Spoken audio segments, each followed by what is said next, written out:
Andala, andala, andala. Welcome, welcome, welcome back. So, today I wanted to start a new series to answer some of the questions that have been addressed to me regarding nightmares.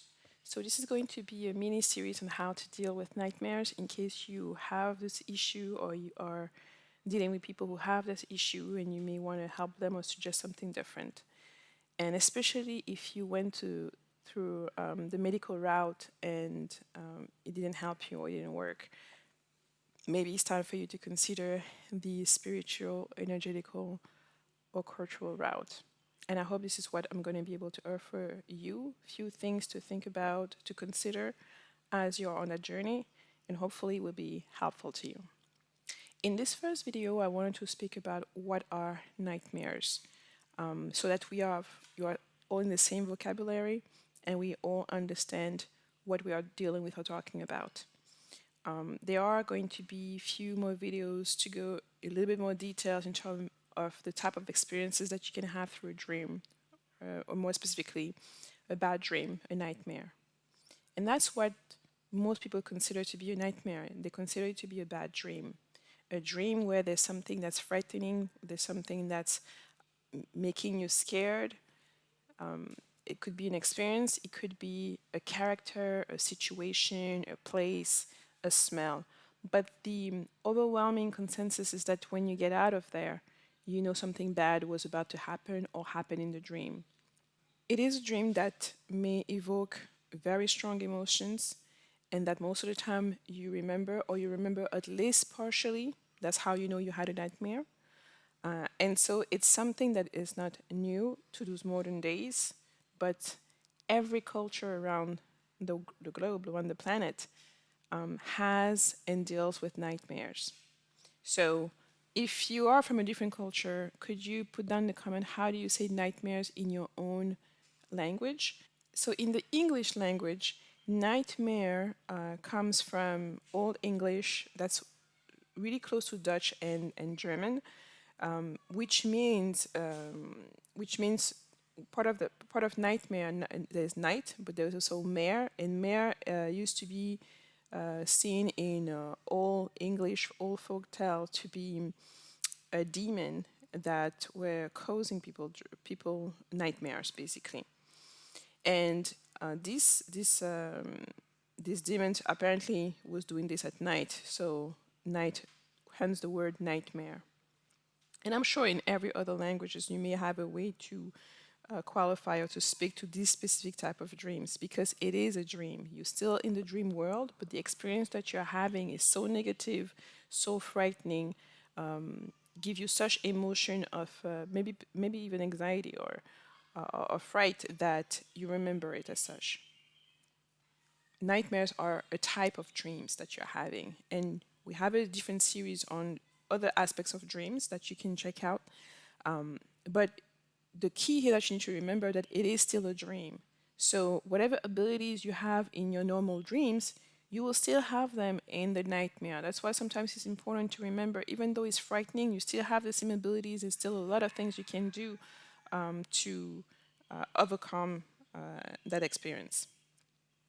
Now, in many folklore around the world, folk lore, mythology, mysticism, everywhere we talk about dreams and bad dreams and nightmares. And you don't have to be a shaman to go into your dreams. Most of us dream every single night, so we go into the dream world by ourselves without having any special training or any special initiation ritual, okay?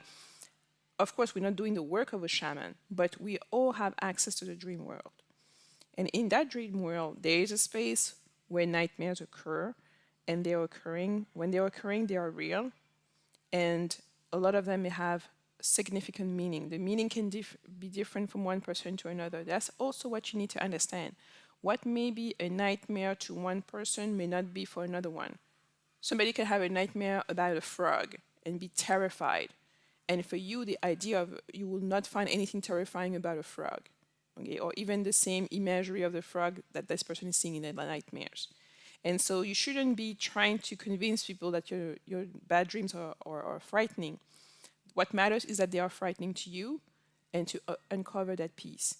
And this is also the reason why sometimes, if you're having a bad dreams or recurring bad dreams, telling other people about it, especially to people who don't take you seriously, it may not do any good to you because they may minimize your experience, your dream experience, and some of them may even prevent you from doing anything about this bad dream. They may just say, oh, it's just a dream, get over it, whatever.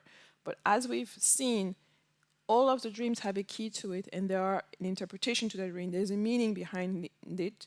If you're experiencing this in the dream world, because there is something to it.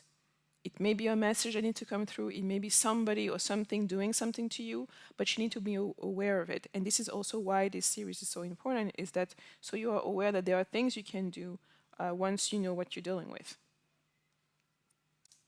Some of the typical aspects of a dream of people who have nightmares is that they remember that there's something very frightening.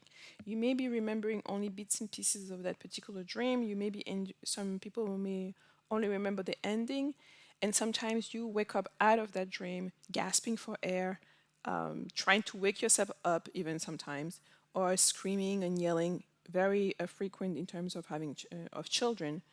And this is also very, very important. If your child is having nightmare, do not dismiss them. Do not do not necessarily attribute it to something that happened during the day or some movie, etc. Listen very, very carefully to what the child is saying about their nightmares and try to see if you can do something about it. So, the same as an adult. What applies to a child also applies to you as an adult. If you're having nightmares, there is a reason for it, and you'll be better off knowing what the reason is, or at least attempting to decipher what the reason is, either to dream interpretation or to whatever means that are available to you.